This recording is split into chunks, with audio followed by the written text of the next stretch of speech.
I think we should have a Hippocratic Oath in economics like we have one in medicine, because there is, in many ways, first do no harm. It's an important starting point. And if you give a diagnosis which leads to real damage, then you should wear the consequences of doing that. Now, we've had bad economic advice leading to consequences like that in the Soviet Union. I think if you look at the failure of the Soviet system, then obviously the economists were a large part of that, had some, they wore some of the consequences of that themselves.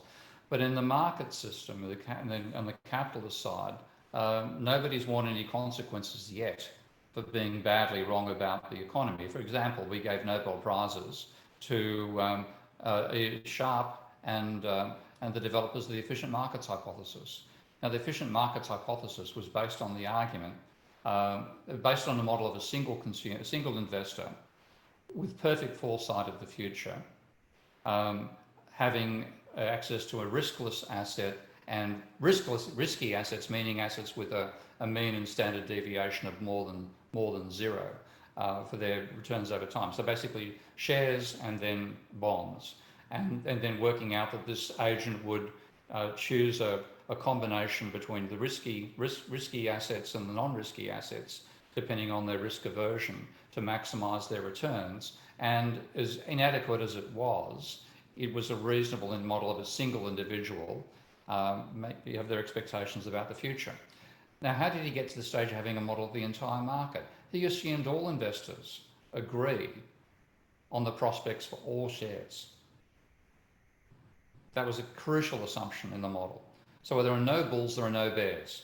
There would never be a conversation around the dinner table anywhere in the world comparing IBM's prospects to, for example, Tesla's, because everybody would agree about those prospects. You wouldn't have a conversation because you all had exactly the same opinion.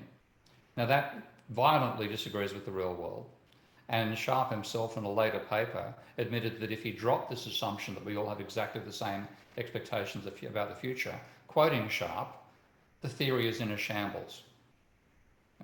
Now, we actually had, in some sense, been wearing the consequences of that, because I've forgotten the actual individuals involved, the Nobel Prize winners involved in long-term capital management. I think it was back in 1997.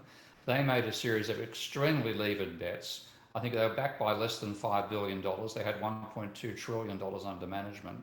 They made a series of bets based on the return to equilibrium for a whole range of the positions they were in, and they were wiped out. And the only way that we didn't have a huge economic crisis at the time in 97, I think it was because Greenspan came in and forced the rest of Wall Street to rescue what was left of long-term capital management. So this is another classic case where, yes, they wore the consequences to some degree, but nowhere near as much as they should have, because they encouraged all the speculation and instability that we've then had to live with for the last 40 years, 50 years. So I think we need a Hippocratic Oath for economics. And again, this is using Taleb's phrase, they need skin in the game. And if that happened, I think you'd be much more likely to check whether your assumptions made sense or not than they do at the moment.